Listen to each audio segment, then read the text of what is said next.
Bideo honetan gaiaren berrikusketa egingo dugu, unitate didaktiko guztiarena. Eta horretarako, lehenbiziko ariketatik hasiko gara, irakurri eta erantzun. Epaile gaitxoa. Gezurra badirudi ere, mundu guztiko epaitegietan, ez dira beti salaketa zai, sakon eta guztiz garrantzitsuak epaitzen. Batzuetan, epaiek gai arraro eta xelebreen inguruan hausnartu eta erabaki behar izaten dute. Kasu horietako bat, Txinako Zhengzhou hirikoa da. Izan ere, han aita izan berri zen gizon batek semeari izen ezin xelebragoa jarri nahi izan zion. abildua@ikurra. Guang jauna, aita, dirudienez, internet zale sutsua zen, eta ametsa zuen semeak munduko izenik bereziena izatea.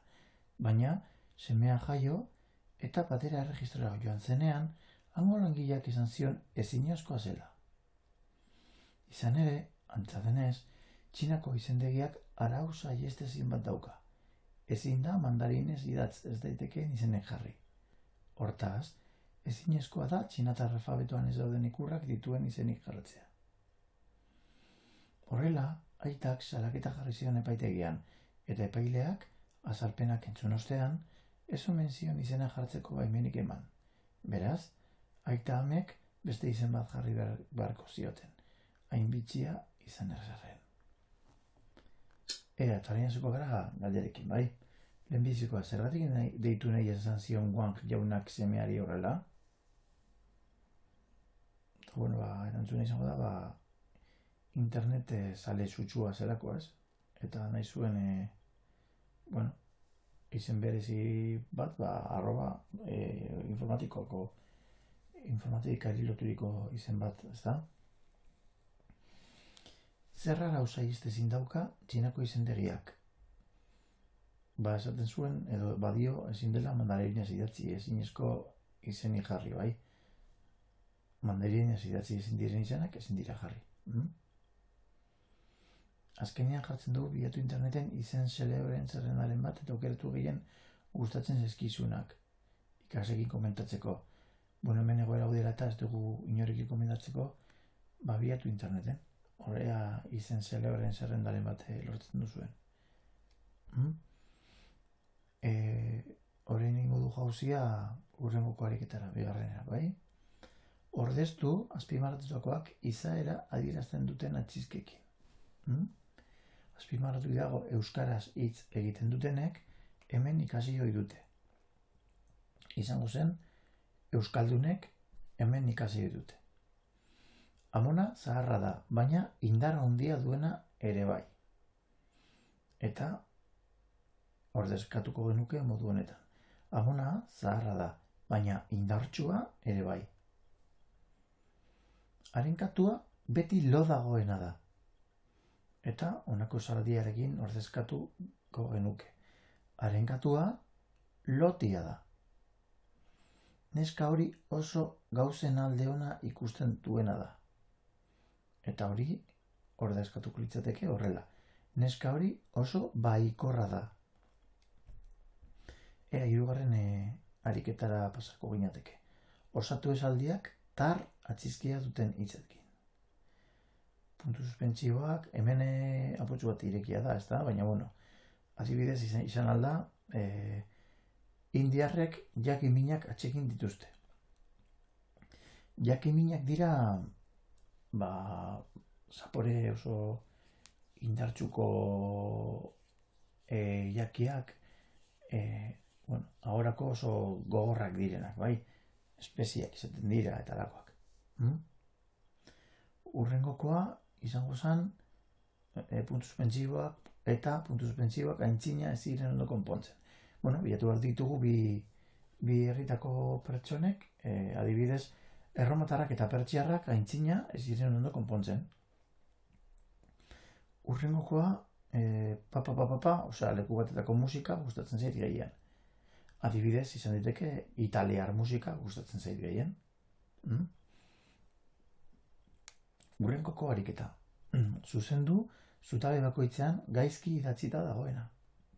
Badugu hiru zutabe eta zutabe bakoitzean badago hitz bat ez dena ondo ez dagoela ondo zuzen idatzita, bai? Arotz eta kamuts ondo daude, baina mototx ez. T S-arekin da eta ez T isarekin. Ordan hemen izango zen gaizki mototx. Bigarrengo zutabean badakagu txepetx, motz eta untxi. Untxi ez da esaten. Izango litzateke untzia, bai, animalia. Beraz, zutabe honetan txarto dagoen edo soberan dagoen hitza izango da untxi. Eta azkeneko zutabean daukagu zorrotz, etzi eta eutzi. Zorrotz eta etzi zuzen daude, baina azkeneko kasuan ahoskatu beharko litzateke eutxi, TS-erekin, bai? Bosgarren ariketan eskatzen diguna da, zibala batzuk ditugu hor, txe, tzu, tzi, txo, txi, txe, tzo, txa, txu, txa, bai? Eta horiekin osatu behar ditugu hemengo honako hitzak. Horrela ingo genuke. Ordenean ingo dut, bai? Txepetx, atzo edo atxo, aukeratu daiteke. Ametsa, txahal, itxura, aitzulo, tximinia, atsekabe, altzo, etzi, matxura, tximino, entxalada, jertxe eta otxo. Uste dut ahoskerarekin, ikiarriko zen dutela noiz egiten dudan T-isa, T-sa eta T-z, bai? Zalantzerik baduzue, badakizue, galdetu iezadazue, bai? Seigarrena, adierazi hitz hauek jokatu edo jokatu gabeak diren. Goazen, adierazten jokatu gabea, ezta? Ez du informaziorik ematen ez pertsona, ez da aldiaren inguruan. Egin zenuen jokatua, pertsonari buruz, zuk, eta aldiari buruz iragana informazioa eskaintzen du. Jokatzen, jokatu gabea. Erositako jokatu gabea. Zekizkiten jokatua. Eta hor zedin, jokatua. Zenekarren jokatua. Amaitzera, jokatu gabea. Zatozte, jokatua. Gogoratuko dugu hori. Jokatua, ditz jokatuak informazioa eskaintzen du ekintzaren pertsonaren, ekintzaren egilearen pertsonaren eta aldiaren inguruan, eta jokatu gabeak ez du informazio hori eskaintzen, bai? Zazpigarren ariketa, adierazi hauetako zein diren aditz trinkoak, bai? Hauetatik trinkoak, ibili, bai? Adibidez, kotxea ondo dabil, bai? Hor trinkotu egin dugu, ibili aditza. Ia ez zebilen batera ondo. Ibili aditza, trinkoa da orduan. Eraman, trinkoa da. Banik aurten Baskarira postera daramat, bai? Eraman aditza trinkotu daiteke. Ekarri, aditza trinkotu daiteke ere. Adibidez, nik sorte ona dakart talde honetan, edo ez dakarkio gauza honik lagun honek beste honi, adibidez, bai? Ez dakarkio zer honik. Eta azkeneko aditz trinkoa izango litzateke egon. Hau egitea oso txarto dago, adibidez, bai? Pasatuko gara hurrengokora, asmatu esaldiak aditz perifrastiko hauekin, bai? Jantziko dugu, utzi zaitu, batu duzu, irakurriko duzu. Hau librea da, ulertu beharko dugu zein dan, aditz perifrastiko bakoitzaren zentzua, eta horrekin adibide bat jarri, ez?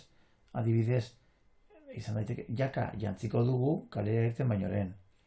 Edo bakarrik utzi zaitu, eta gurekin etorri da. Beste bat izango litzateke, etxera joan baioren, dena batu duzu. Edo, ohean sartu horretik, eleberria irakurriko duzu. Bai? Osartu ditut, eskatu dizkidaten aditz perifrastikoak esaldietan, bai? Eta hurrengokoa izango da sortu aditz lokuzioak izen hauei. Izan, egin, eman eta hartu, bai? Hor dugu hainbat aditz eta aditz lokuzioak lotu baritugu hor dauden izenei. Honako izango da erantzuna. Guk negar egiten dugu, ezta? Izango da negar egin, Guk negar egiten dugu, gogoa ematen digu, gogoa eman, gauza hau egiteko gogoa ematen dit, bai? Men egin, gauza honen aurrean men egin genuen, adibidez. Esku hartu, arazo larria zela eta gobernuak koronavirusen arazoen aurrean esku hartzea erabaki du, bai? Esku hartu, bapo egin, aurpegia eman oso ezaguna da, ezta, parte hartu, pena eman eta adore eman. Eta utziko dugu horrela, bai, 10. ariketa ez da egokia hor bakarka egiteko, orduan momentuz horrela utziko genuke.